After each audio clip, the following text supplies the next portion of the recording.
Nous nous trouvons ici au-dessus du canal de Nantes à Brest aujourd'hui, mais autrefois c'était l'Issac qui traversait la contrée et qui délimitait deux comtés, le comté de Vannes à l'ouest et le comté de Nantes.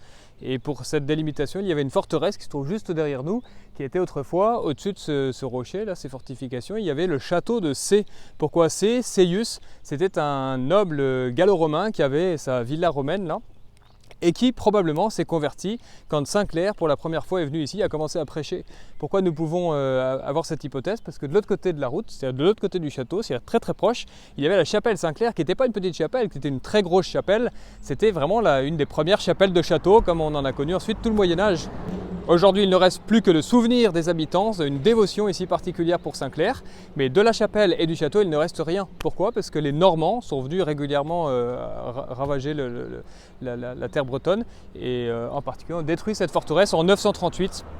Et en revanche, la chapelle a échappé au ravage des Normands jusqu'en 1944. Les Allemands qui étaient juste de l'autre côté, à Guerouette, ont pilonné les Américains qui étaient ici. Il y a eu un nombre d'obus incroyable. Et un des obus, en pleine nuit, a détruit, complètement rasé la chapelle de Saint-Clair. Mais il y a eu un petit miracle, c'est que dans cette chapelle Saint-Clair, il y avait la statue antique de Saint-Clair du Moyen-Âge qui a été sauvée. Elle a été expulsée dans les buissons, on l'a retrouvée. Et le seul dommage de cette statue, c'est la crosse de l'évêque qui a été brisée. Cette statue se trouve encore aujourd'hui, nous allons la vénérer tout à l'heure, dans l'église de Plessé.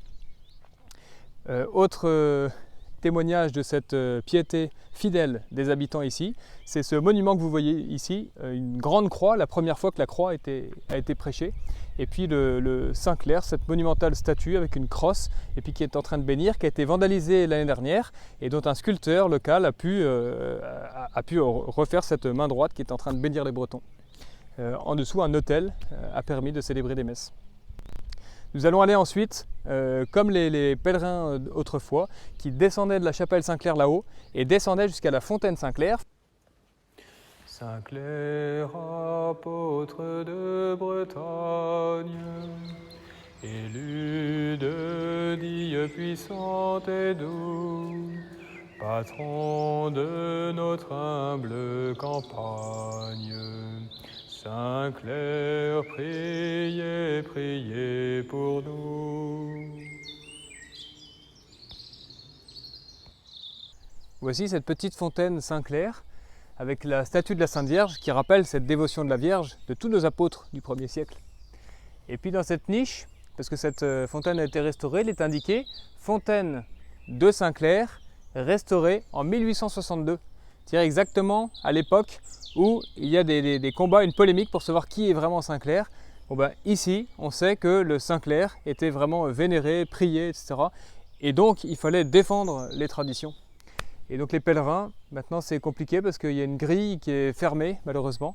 Mais il faudrait pouvoir, du moins le souvenir demeure de ces bienfaits de Saint-Clair pour toutes nos contrées bretonnes. Mais il n'y avait pas une procession depuis l'église qui remontait? Il y a toujours la procession. Encore maintenant? Ah oui, Ouais. c'est moi qui garde la croix. Ah ouais, d'accord. Parce que s'occupe de la chapelle de grand-père. Mon grand-père, mon père et moi maintenant. Ouais. Parce qu'il est venu ici, Saint-Clair? Ah oui, c'est le passage de Saint-Clair ici. Il est venu ici, c'est sûr. L'évêque de Nantes, Ouais. Nantes, il est venu ici. Ouais. Ils n'ont pas fait son parcours par le chemin de... Où vous étiez garé là tout à l'heure, là. Ouais, ouais. Et tout ça, c'est À Crévéac. le chemin. Le chemin. Pas la voie romaine ou quoi? Voie romaine, voilà. Elle passait par Crévéac. Ah oui, pour le pardon de Saint-Clair, tout ça c'est décoré, quoi. Ah oui, d'accord. Avec des fleurs, avec quoi? Il y a des fleurs, il y a des gens du coin qui viennent, tout est décoré, là. Ah oui. Alors c'est beau, hein. Encore maintenant. Ah oui. Voici la petite chapelle Saint-Clair à Limerzel avec sa fontaine, sa croix et puis cette magnifique petite chapelle très ancienne qui authentifie en fait la venue de Saint-Clair, comme nous a dit monsieur Claire Daniel là, qui nous a ouvert la chapelle. C'est sûr et certain que l'évêque de Nantes ici est cru comme le premier prédicateur de l'évangile. Et également aussi un témoignage que cette chapelle se situe juste le long de la voie romaine. Vous verrez tout à l'heure une représentation d'une croix monumentale dont on dit qu'elle a été taillée dans un menhir à Crévéac Et ça, c'est le signal. On est toujours sur cette voie romaine qui part de Plessé, qui est passée par Redon, par où nous sommes arrivés, qui arrive ici. Et ensuite à Rochefort-en-Terre, Vannes, Sainte-Anne-d'Auray, etc. On suit, on va toujours vers l'ouest, vers la fin des terres, où Saint-Clair continue à faire Et puis nous avons le vitrail qui est récent, mais qui représente l'arrivée de Saint-Clair sur son âne. Et puis le baptême des premiers habitants ici qui se sont convertis.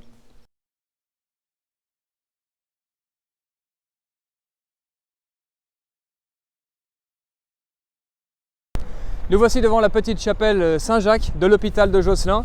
Dans cette chapelle se trouve un trésor, le bras reliquaire de Saint-Clair. Ce bras qui avait porté le clou de Saint-Pierre se trouve ici dans cette chapelle. Alors malheureusement, nous venons de fouiller la sacristie, la chapelle, partout, pas de traces de ce bras reliquaire. Il faudrait le retrouver, soit qu'il soit dans une famille mise à l'abri depuis 1905, où nous ne savons pas très bien. Il y avait aussi le bras de Saint-Corentin, donc vous voyez, parfois se cachent dans des petits monuments comme ça, des trésors considérables.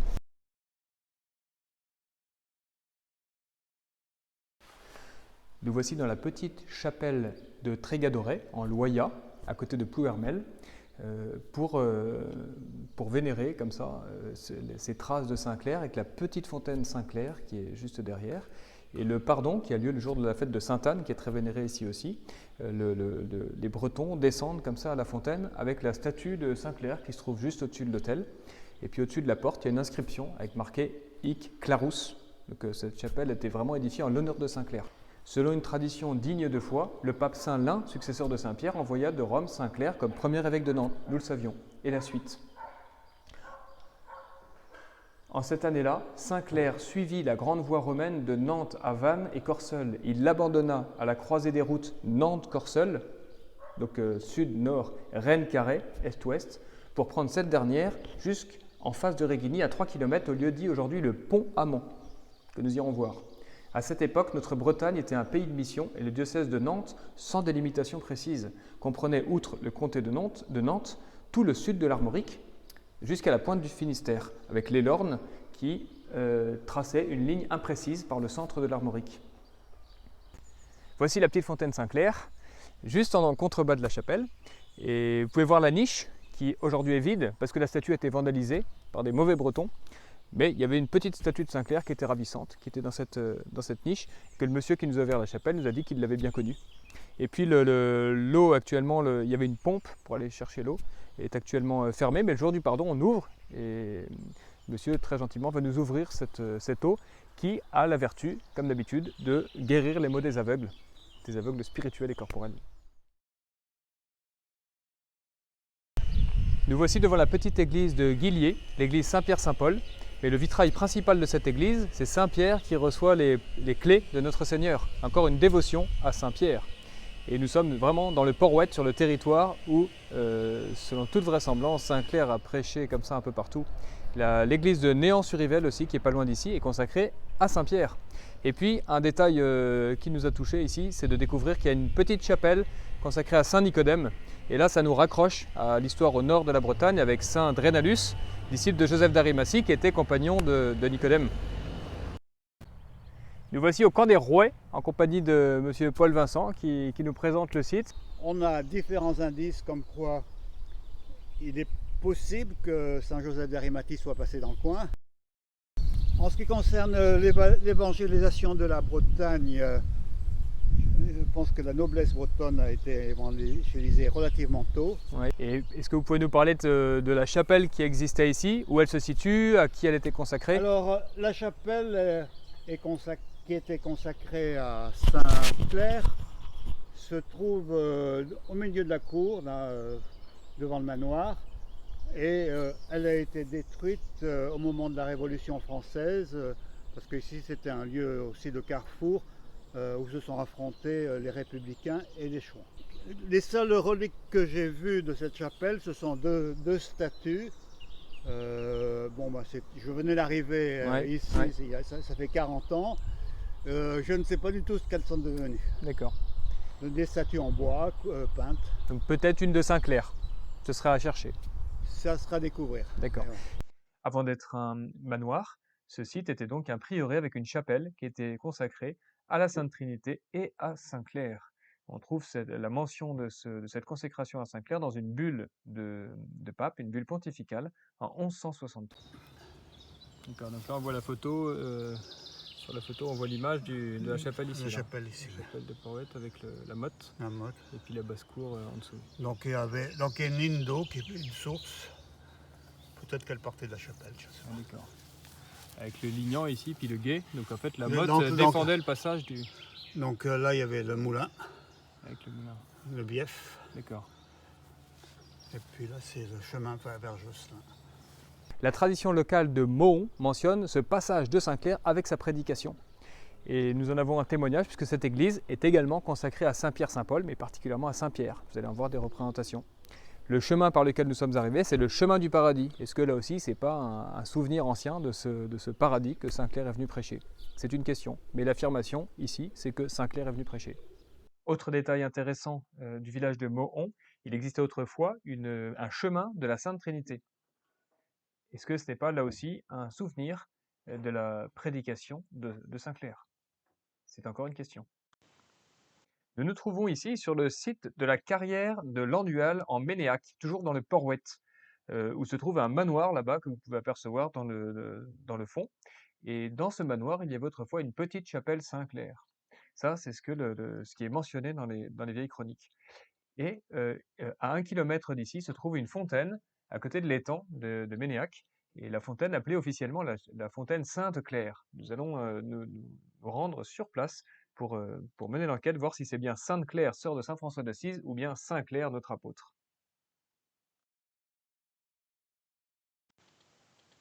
Voici cette petite fontaine Sainte-Claire, selon la version officielle, mais en réalité, un détail que nous avons lu sur le panneau nous indique que c'est bien Saint-Clair, puisque l'eau guérit les maladies ophtalmiques, dit la petite note. Donc tout tend à penser que c'est vraiment encore une fois, un signal de cette prédication de Saint-Clair, vraiment très très forte dans le Port-Ouette. Et vous voyez à l'arrière de la croix, il y a le nom de la famille qui a donné cette croix, qui est récente, la famille Goder. Donc nous voudrions maintenant mener cette enquête, aller retrouver les descendants de cette famille Goder, voir si eux savent que c'était autrefois la fontaine Saint-Clair et non pas Sainte-Claire. Voilà. Nous avons poursuivi notre enquête dans l'église de Ménéac, qui est consacrée à Saint Jean-Baptiste.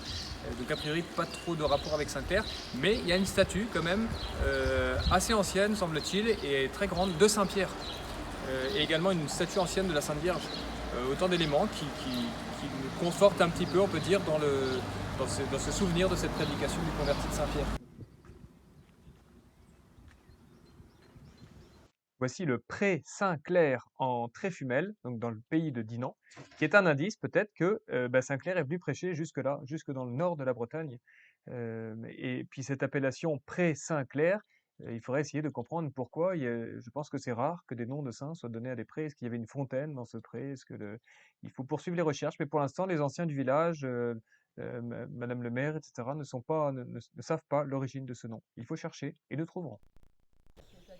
Donc, nous nous trouvons devant la tour Saint-Clair à Derval, une tour de 26 mètres de haut. Oui. Sur 12 mètres de diamètre. Sur 12 mètres de diamètre. Voilà. Ah oui, ça c'est... Et donc il s'appelle la tour Saint-Clair. Donc Et- il est venu prêcher, il est venu dans cette chapelle. Ah oui, Ça, il est venu. Ah oui, ça c'est sûr. D'accord, Ah bon. d'accord. Et la chapelle était où par rapport à la tour? Elle était, en fait, elle était accolée. On la voit dans l'enluminure. On voit ici, là, en fait, là. Elle était là. Hein, vous avez la tour, en fait, là, ici, ça c'est la tour, Oui. hein, Oui. tour Saint-Clair, et la chapelle, elle est là. Bâtiment 1 là, oui d'accord. Voilà. Où Alors, est-ce il y a que- une voie romaine, oui, si, il y a une voie romaine. Hein, alors, la voie romaine, elle est... parce qu'en fait, il y a plusieurs morceaux qu'on retrouve. Il y en a un morceau sur Concreuil. Ouais. Hein. Il y en a un morceau dans la forêt de... Comment? Non, Dominèche. Ouais. Là, il y a un grand morceau. Donc voilà, il semble que ce soit à nouveau une histoire d'un noble armoricain avec sa villa gallo-romaine qui a entendu parler des prédications de Saint-Clair, les reçut chez lui, peut-être s'est converti et aurait laissé une partie de son palais, de sa villa, à Saint-Clair pour en faire un oratoire.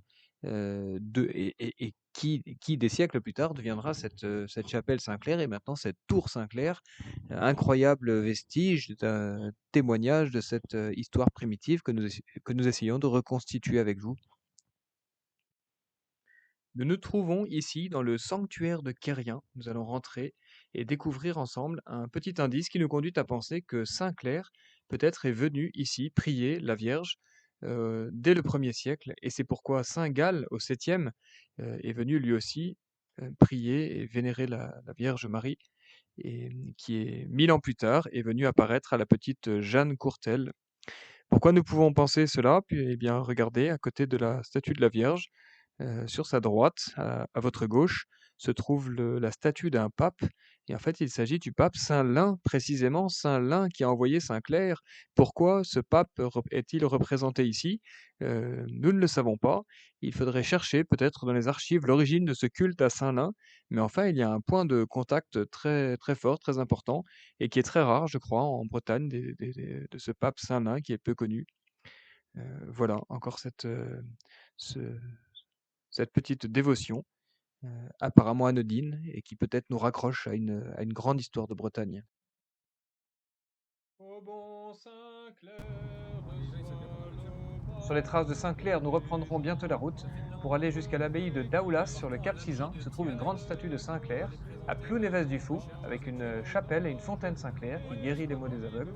Et puis également sur la presqu'île de Guérande et l'église de Saillé qui est consacrée à Saint-Clair. Il y a encore quantité certainement d'indices pour restaurer, refaire cette histoire traditionnelle de Bretagne, de la Bretagne chrétienne du 1er siècle. Voulut annoncer le Sauveur. Ce fut toi, Clair, illustre père, que choisit le pape Saint-Lin pour apporter à notre terre de la foi le flambeau divin.